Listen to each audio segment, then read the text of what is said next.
Hello guys, good morning. So since mayroon tayong dito, mayroon tayong sender na OFW na gusto niyang humingi ng advice kung ano ba daw dapat gawin. So ayaw niya magpaano ng identity. Sabi niya, "Hi madam, gusto ko lang i-share yung karanasan ko bilang isang OFW. 4 years na po ako dito sa Kuwait. So mabait naman yung amo ko.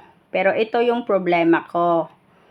Kasi, yung mga amo ko, laging lumalabas, laging nag-out of town, pupunta ng kahit anong bansa.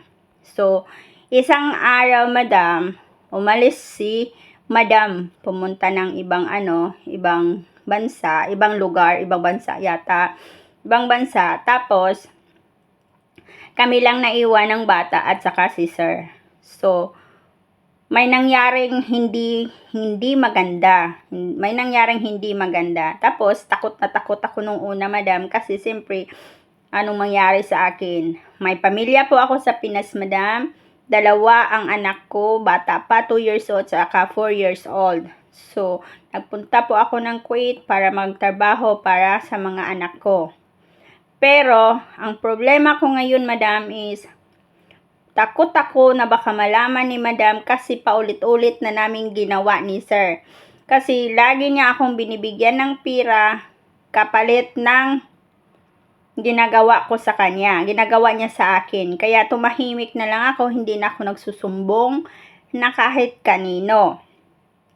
So sana hindi niyo ako mabas. Wag daw natin siyang ibas. Kasi hindi ko naman yun kagustuhan. Ang totoo, ayaw ko talaga. Kaya lang wala akong magawa kasi sabi ni sir, bibigyan naman niya ako ng pera. Parang binabayaran niya ako sa tuwing gusto niyang maganyan. Pero madam, takot po ako. Ano po bang pwede kong gawin? Gusto ko nang umalis dito pero hindi payag yung amo ko.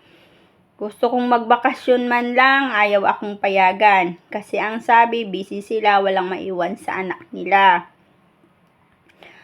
Tapos, ang nakakatakot pa, madam, takot na ako sa asawa ko kasi baka malaman ng asawa ko na may ginagawa kami dito sa sa amo ko at yung sa akin baka sobrang laki na, madam. Kaya sobrang takot ko. Nakakatawa naman to si sender.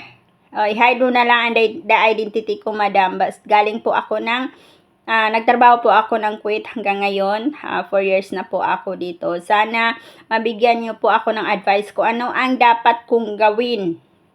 Kung tatakas na lang ba ako or magsusumbong ako kay madam? Kasi wala akong choices eh. Hindi ako nila pauwiin. Okay, yun ang karanasan ni Madam from OFW. So, ano ang ma-advise natin, guys? So, bigyan natin ng advice si madam kung ano bang dapat gawin. Kasi may ginawa sa kanya ang amo niya, pero hindi niya masabi-sabi, hindi niya masabi sa madam niya, hindi din siya makauwi kasi ayaw payagan. Takot din siya. Binabayaran siya para na siyang bayaran. O, 'di ba? Ang hirap. So, sa mga gusto advice, so paki-comment na lang below. Paki-comment para mabasa niya kung anong mga suggestion natin, mga natin. O sana makatulong tayo. Dito tayo magawa ng content sa mga ganitong karanasan.